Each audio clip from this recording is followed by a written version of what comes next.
ഇതെന്താ അപ്പം കഥ എന്നായിരിക്കും നിങ്ങൾ ആലോചിക്കുന്നുണ്ടാവുക. ഒന്നുമില്ല കേട്ടോ, കുപ്പത്തൊട്ടിയിൽ കിടന്ന ഈ ചെരുപ്പിന് ഒരു പുതിയ മുഖം കൊടുക്കാൻ തീരുമാനിച്ചു. ഇത് ഞാൻ ഉപയോഗിച്ചുകൊണ്ടിരുന്ന ഒരു ഹീൽസാണ് കേട്ടോ, പഴയതാണ്. തൊടിയിൽ കൂടെ നടന്നപ്പോൾ കണ്ടു കിട്ടിയതാണ് കേട്ടോ ഈ ഹീൽസിനെ. അപ്പോൾ തോന്നി ഇതിനൊരു മുഖഛായ മാറ്റി കൊടുക്കാമെന്ന്. അപ്പോൾ ഈ സൈഡിൽ കാണുന്ന പോലെയാണ് നമ്മൾ ചെയ്യാൻ ഉദ്ദേശിക്കുന്നത് കേട്ടോ.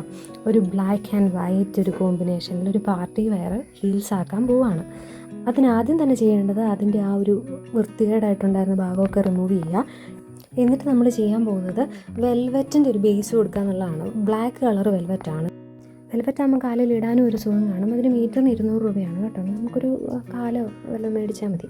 അപ്പോൾ ഞാനത് മേടിച്ചിട്ട് ഞാൻ എന്താ ചെയ്യാന്ന് വെച്ചിട്ടുണ്ടെങ്കിൽ അത് പൊളിച്ചപ്പോൾ അതിൻ്റെ ഉള്ളിൽ സ്പോഞ്ച് ഉണ്ടായിരുന്നു. അപ്പോൾ ഞാൻ അത് വെച്ചിട്ട് എന്ത് ചെയ്യാൻ പോവാണ്, ട്രേസ് ചെയ്തെടുക്കുവാണ്. അപ്പോൾ ആ വെൽവെറ്റയിൽ ഒരു വൈറ്റ് ഒരു പെൻ വെച്ചിട്ട് ജസ്റ്റ് അതിൻ്റെ ഔട്ട്ലൈൻ കൊടുത്തെടുക്കുകയാണ്. അപ്പോൾ എനിക്കറിയാമല്ലോ അതെങ്ങനെയാണ് കട്ട് ചെയ്യേണ്ടതെന്ന്. അപ്പോൾ നമ്മൾ ശ്രദ്ധിക്കേണ്ടതെന്ന് വെച്ചിട്ടുണ്ടെങ്കിൽ അതിൻ്റെ തൊട്ടടുത്തൂടെ അതേ ഷേപ്പിൽ നമ്മൾ വരച്ച് മുറിക്കരുത്. കുറച്ച് സ്പേസ് അധികം ഇട്ടിട്ട് നമ്മൾ തയ്യൽ തുമ്പൊക്കെ ഇടുകയല്ലേ, അതുപോലെ തന്നെ കുറച്ച് സ്പേസ് ഉള്ളിലോട്ട് പോകാനുള്ള നമ്മൾ മടക്കി വെക്കണമല്ലോ. അപ്പോൾ അത് കണക്കൂട്ടി വേണം നമ്മൾ അത് മാർക്ക് ചെയ്യാനായിട്ട്. എന്നിട്ട് എന്ത് ചെയ്യുക, അത് കട്ട് ചെയ്തെടുക്കുമ്പോൾ ഇതുപോലെ ആയിരിക്കും നിങ്ങൾക്ക് കിട്ടുന്നുണ്ടാവുക കേട്ടോ.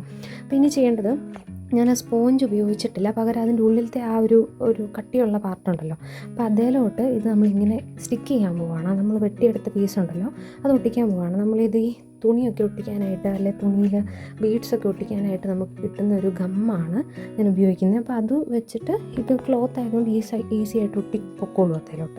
നമ്മളതിങ്ങനെ വെച്ചിട്ട് അതിങ്ങനെ അമർത്തി കൊടുക്കുമ്പം അത് അത്തേൽ ഒട്ടി വരും കേട്ടോ. അപ്പോൾ ഇത് നമ്മൾ കണ്ടിന്യൂസ് ആയിട്ട് ചെയ്തുകൊണ്ടിരിക്കണം. അപ്പം ഇത് നമുക്ക് അതിൻ്റെ ഒരു ബേസ് നമുക്ക് കിട്ടും. നമുക്ക് കാലിൽ ഇടാനും വലിയ പ്രശ്നം കാണുകയില്ല, കാരണം വെൽവെറ്റ് ആയതുകൊണ്ട് ഉള്ളിലത്തെ ആ ഫോം നമ്മൾ എടുത്തു കളഞ്ഞ ആ ഒരു സ്പോഞ്ചിൻ്റെ ഫോം ഉണ്ടല്ലോ, അതില്ലെങ്കിലും നമുക്ക് കാലിന് ബുദ്ധിമുട്ടൊന്നും തോന്നുകയില്ല, കാരണം ഇത് വെൽവെറ്റ് ആണല്ലോ.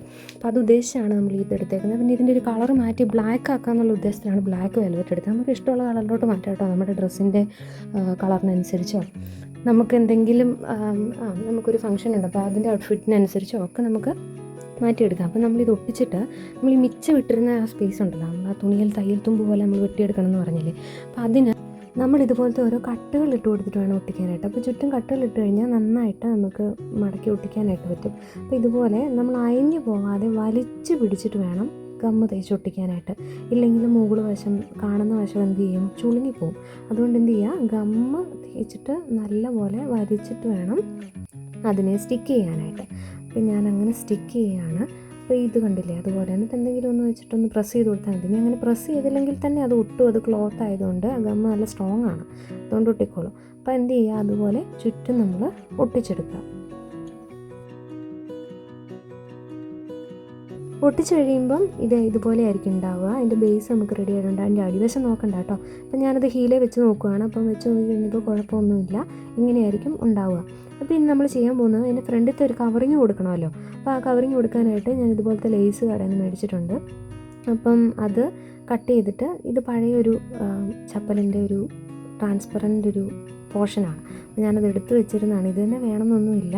നമ്മുടെ ഈ തയ്ക്കാനൊക്കെ അതിൻ്റെ ഉള്ളിൽ വെക്കുന്ന കട്ടിയുള്ള സാധനമില്ലേ, അത് വെച്ചിട്ടാണ്, ഇതിൻ്റെ പേര് എനിക്കറിയില്ല കേട്ടോ. അത് വെച്ചിട്ടാണെങ്കിൽ നമുക്കിത് ചെയ്യാവുന്നേ ഉള്ളൂ. ഇത് തന്നെ വേണമെന്നൊന്നുമില്ല കേട്ടോ.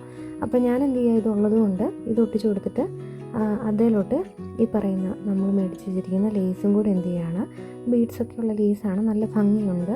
അപ്പോൾ അത് വെച്ച് നമ്മളത് സ്റ്റിക്ക് ചെയ്ത് കൊടുക്കണം. അത് ഒട്ടിച്ച് കഴിയുമ്പോൾ ഇങ്ങനെയായിരിക്കും ഉണ്ടാവുക. അപ്പോൾ ഞാനത് വെച്ച് നോക്കുവാണ് കേട്ടോ, എങ്ങനെയുണ്ട്, നന്നായിട്ടുണ്ടാവുന്നത്.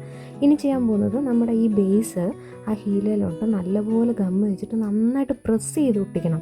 പ്രസ് ചെയ്ത് ഒട്ടിച്ചില്ലെങ്കിൽ അത് ഇളകിപ്പോരും. നമ്മൾ നടക്കുമ്പോൾ നല്ലപോലെ പ്രസ് ചെയ്ത് ഒട്ടിക്കണം. അപ്പോൾ ഞാൻ ഒട്ടിച്ചപ്പോൾ 1-2 തുള്ളി ഗമ്മ് അതിലൂടെയൊക്കെ വീണു. അങ്ങനെ വീഴാതെ ഒട്ടിക്കുകയാണെങ്കിൽ നന്നായിട്ട് പെർഫെക്റ്റ് ആയിട്ടിരിക്കും കേട്ടോ. എന്നിട്ട് ഇതുപോലെ ആ ട്രാൻസ്പെറൻറ്റ് വള്ളിയുള്ളത് അത് ഞാൻ മുകളിലും കൂടെ ഒരു ബലത്തിന് വേണ്ടിയിട്ട് മുകളിലും കൂടെ ഒരെണ്ണം കൊടുത്തു കേട്ടോ. എന്നിട്ട് ഞാൻ നല്ല ഭംഗിയില്ലേ കാലിലിട്ട് കഴിഞ്ഞപ്പോൾ കാണാൻ, ഞാൻ ഇട്ട് നോക്കിയതാണ് എങ്ങനെയുണ്ടെന്ന് അറിയാനായിട്ട്. അപ്പോൾ ഞാൻ അതിൽ ഓരോ സ്റ്റോണും കൂടെ വെച്ച് കൊടുത്തു കേട്ടോ. ആ ട്രാൻസ്പെറൻറ്റ് പോർഷനിൽ അത് ഭയങ്കര ബ്ലാങ്ക് ആയിട്ടിരിക്കണ്ടെന്ന് ഓർത്ത് നോക്കിയേ. ഇതുപോലെ ഇരുന്ന ചെരുപ്പാണ്, ഇടത്തെ കയ്യിലിരുന്ന ചെരുപ്പും വലത്തെ കയ്യിലിരിക്കുന്ന ചെരുപ്പും നോക്കിയേ. ഇതുപോലെ ഇരുന്നതിന് ഇങ്ങനെ നമ്മൾ മാറ്റിയെടുത്തു അല്ലേ, എന്ത് ഭംഗിയുള്ള ചെരുപ്പായിട്ട് മാറിയെന്ന് നോക്കിയേ. ഇത്രയേ ഉള്ളൂ പണി, ഇതൊന്നും കളയേണ്ട ആവശ്യമില്ല. ഇതൊക്കെ നമുക്ക് വീട്ടിൽ ഉണ്ടാക്കാനേ ഉള്ളൂ കേട്ടോ. ഇത് നോക്കിയേ, ഇത് ഞാൻ കടയിൽ നിന്ന് മേടിച്ച ചെരുപ്പാണ്, ഇതിപ്പോൾ ഞാൻ ഉണ്ടാക്കിയതുമാണ്. ചെറിയ പോരായ്മകൾ കാണുമായിരിക്കും, എന്നാലും ഒറ്റ നോട്ടത്തിൽ ഇതൊന്നും മനസ്സിലാവത്തില്ല കേട്ടോ.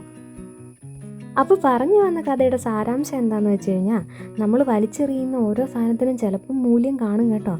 ഇതുപോലെ അതിൽ പുതിയൊരു സാധനം നമുക്ക് ഉണ്ടാക്കിയെടുക്കാൻ പറ്റും. അപ്പോൾ ഇനി തൊട്ട് നിങ്ങളും ഇതുപോലത്തെ ഹീൽസും എല്ലാം ഉണ്ടെങ്കിൽ അത് കളയാതെ റീയൂസ് ചെയ്യാൻ ശ്രമിക്കുക കേട്ടോ.